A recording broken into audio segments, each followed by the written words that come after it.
Boa noite, alunos. Aula de física, né? Sexto roteiro. Então, neste roteiro aqui, nós vamos falar sobre o balanço energético nas transformações de uso e na geração de energia. Lembrando que no quinto roteiro, falamos sobre a propagação do calor. Bom, falando em balanço energético, né? Tem um gráfico aqui que em 2016, né, cerca de 41,5% da produção de energia elétrica brasileira teve como origem as fontes renováveis. Então, vocês podem observar o gráfico aqui, né, que 68% da nossa energia, ela vinha da energia da água, energia hidráulica. 8% da biomassa, 5% da energia eólica, né, energia dos ventos, 9% dos derivados do petróleo, 3% energia nuclear, aqui ó, 9% é gás natural, tá? O 2% que é derivados do petróleo e 4% carvão e seus derivados. É bastante importante observarmos o desenvolvimento da sociedade como um todo, né? É baseado grandemente na eficiência energética. Assim sendo, podemos observar que diversas são as transformações energéticas até a energia elétrica chegar em nossa casa. Podemos afirmar que a quantidade de energia gerada poderia ser bem maior se não fossem as perdas de energia geradas na própria etapa de transformação energética. Né? Então, nunca é aproveitado 100%, né? Parte dessa energia, até chegar à nossa casa, ela é perdida, né? No caminho, entre aspas, né? É absorvida. O debate do balanço energético é bastante importante para que possamos entender o funcionamento das diversas fontes de energia que temos na atualidade. Basicamente, com o passar dos anos, temos a geração de energia elétrica baseada em fontes alternativas, chamada de energia limpa, que nós trabalhamos nos roteiros anteriores, né? De modo que a produção dessas fontes é feita de modo crescente. Nos últimos anos, o uso da energia elétrica também aumenta ao longo dos anos. Muitas vezes a comunicação dessas variadas fontes de geração de energia não se comunicam tão bem com a rede elétrica comum, de modo que o estudo do fluxo de potência é bastante importante nesse processo. Aqui eu vou passar para vocês, né? Tem um link para vocês entenderem um pouquinho melhor o que é um balanço energético. O que ele também nos ajuda? Desculpe. O que o balanço energético também nos ajuda? Ele nos ajuda a entender como os produtos são transformados um no outro, destacar as várias relações entre esses produtos e mostrar como todos os tipos de energia são usados em última instância. Apresenta também todos os dados em uma unidade de energia comum. Isso permite aos usuários ver a quantidade total de energia utilizada e a contribuição relativa de cada fonte diferente para toda a economia e para cada setor de consumo individual. Além disso, permite aos usuários calcular as várias eficiências de transformações de energia. Então, a partir desses dados do balanço energético, ele permite, né, que a gente consiga entender o total de energia utilizada, o total de energia gasta, né? O total de energia perdida. Dissipada, né? Melhor assim. Aqui tem duas questões que uma delas, né? Ela fala sobre matriz energética nacional. Então, o que é uma matriz energética, né? Nacional. E qual comparação podemos estabelecer entre a matriz energética do Brasil e a dos outros países. Então, isso é uma pesquisa, né? Para vocês pesquisarem a diferença do Brasil com outros países.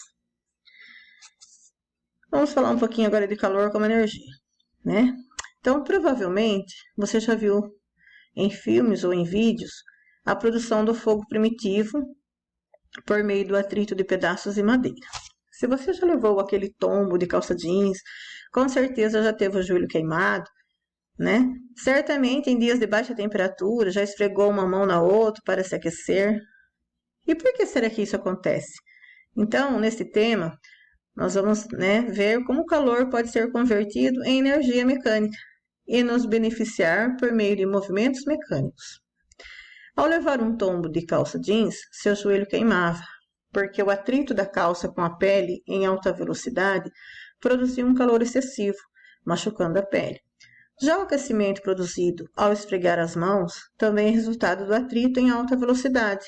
Esses exemplos são de algumas situações que nos possibilitam relacionar a energia mecânica com a quantidade de calor produzida. Aqui é uma atividade, né? É tipo uma pesquisa também, para vocês citarem outros exemplos, 2 ou mais, ou 1, né? Em que o aquecimento acontece por uma transformação de energia mecânica. Então, aqui vocês podem usar também, pensando nos motores, né? Tanque de lavar, liquidificador, né? Ventilador, máquinas em gerais, né? Então, vocês vão citar aqui exemplos, né? Em que o aquecimento acontece por uma transformação mecânica, ou seja, uma transformação de movimento, tá? Vocês vão explicar quando que ocorre o calor a partir de um movimento. Nesse exercício, ele fala assim, ó, na aula de física, o professor entrega aos estudantes um gráfico da variação de temperatura em graus Celsius, em função do calor fornecido em calorias. Esse gráfico apresentado a seguir é referente a um experimento em que foram aquecidos 100 gramas de gelo, inicialmente a 20 graus Celsius negativo, sob pressão atmosférica constante. Então, vocês podem analisar o gráfico, né? Peraí, deixa eu voltar nele. Então, ó, ele começou, né? Temperatura 20 negativos. Aí ele subiu, né? Ele estabilizou no 0 graus. Aí ficou constante, né? Depois ele voltou a subir novamente até 20 graus positivo. Então, ele se inicia com 20 graus negativos. Aí ele entra em fusão com 0 graus, né? E depois ele sobe na ebulição com 20 graus positivos. Aqui ele tem um gasto, né, de calorias, quantidade de calor que ele gastou. Então, de 0, ó, do menos 20 até ele chegar no ponto 0, ele consumiu 1000 calorias, tá? Quantidade de calor que ele perdeu, 1000 calorias. Aí, do ponto 0 até esse percurso aqui, ó, onde a temperatura ficou constante, porque vocês lembram que eu falei em uma das aulas que quando uma substância atinge, né, o ponto de ebulição, começa a ferver, ela não aumenta mais a sua temperatura, ou seja, a sua temperatura fica constante. Então, a partir do momento que a temperatura ficou constante, aqui, ó, vocês podem analisar o gráfico, ele foi, né, ele partiu de 1000 calorias e chegou até 9000 calorias. Então, partindo de 1000 para 9, ele teve um gasto de 8000 calorias nesse espaço aqui. E por fim, de 9000 até o ponto de ebulição. Então, ele partiu de 0 graus, né? Ó, ele partiu de 0 graus e ele foi até 20 graus positivo. Nesse percurso aqui, ó, de ebulição, ele teve uma quantidade gasta de caloria de 2000 calorias, né? Ele gastou 2000 calorias, ó, nesse percurso aqui. Então, de 9 a 11, ele gastou-se 2000 aqui, tá? 2000 calorias. Em seguida, o professor solicita que os alunos respondam algumas questões. Então, vocês vão auxiliar o professor na elaboração do gabarito correto, calculando a partir das informações dadas. Então, letra A, o calor específico do gelo. Letra B, o calor latente de fusão do gelo. Letra C, capacidade térmica da quantidade de água resultante da fusão do gelo. Então, para vocês resolverem a letra A, o calor específico do gelo, vocês vão ter que desenvolver a fórmula, né? Quantidade de calor igual a massa, vezes, né, o calor específico, vezes variação de temperatura. Acho que foi no roteiro para vocês essa forma. Aí, lembrando que a quantidade gasta de calorias, então, né, que eu falei para vocês, ó, nesse percurso aqui, foi de 1000 calorias, tá?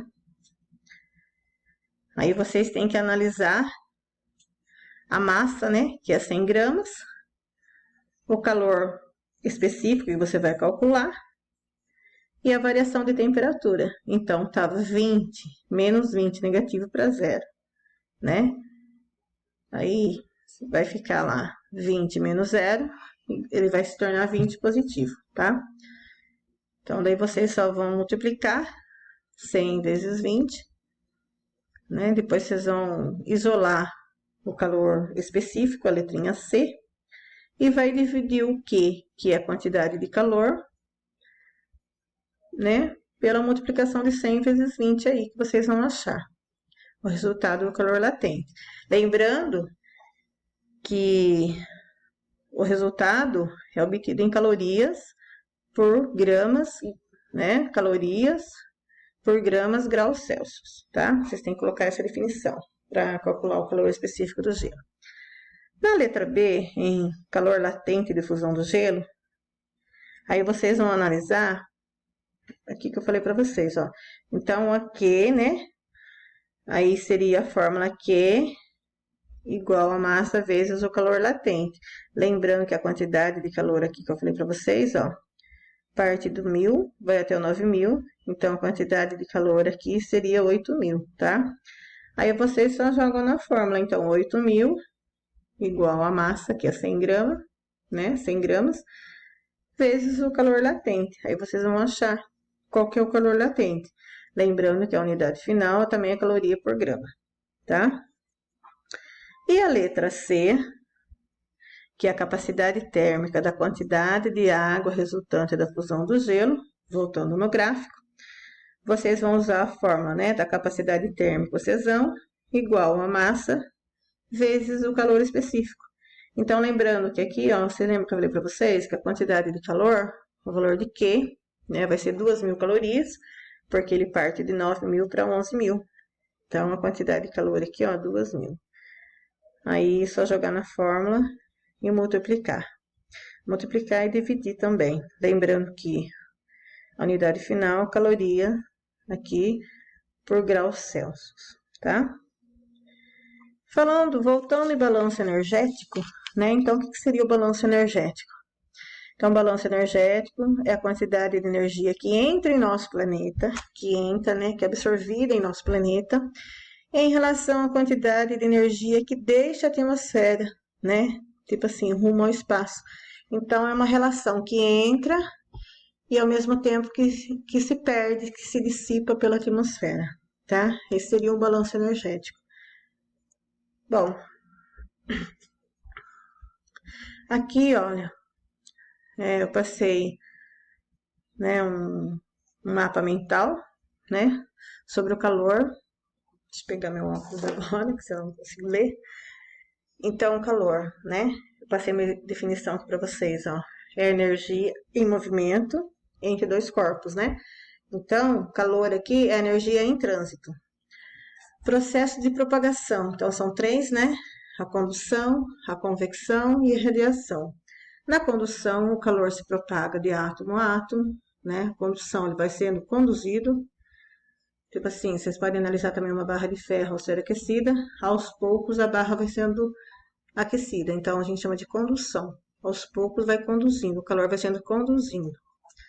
Na convecção, o fluido quente é menos denso que o frio, por isso tende a subir enquanto o frio tende a descer. Então, esse exemplo aqui seria o interior de uma geladeira, né? Quando você coloca um alimento quente dentro dela, depois de algum tempo o alimento está frio, então ocorreu uma convecção, tipo assim, um ciclo, né? Uma corrente de ar fria com ar quente, ar frio, ar quente, até a temperatura ficar equilibrada, né? E a irradiação ocorre no vácuo e em alguns meios materiais. Então, aqui tem um exemplo do Sol, que ocorre irradiação, tá? A partir de uma fonte central, ele irradia por vários pontos. Calor específico e calor latente. Então, tem a definição, a fórmula, definição e fórmula. Então, calor específico é a quantidade de calor necessária para que 1 grama de uma substância varie em 1 grau Celsius da sua temperatura. Então, aqui tem a fórmula, né, do calor específico, que é o Q, que é a quantidade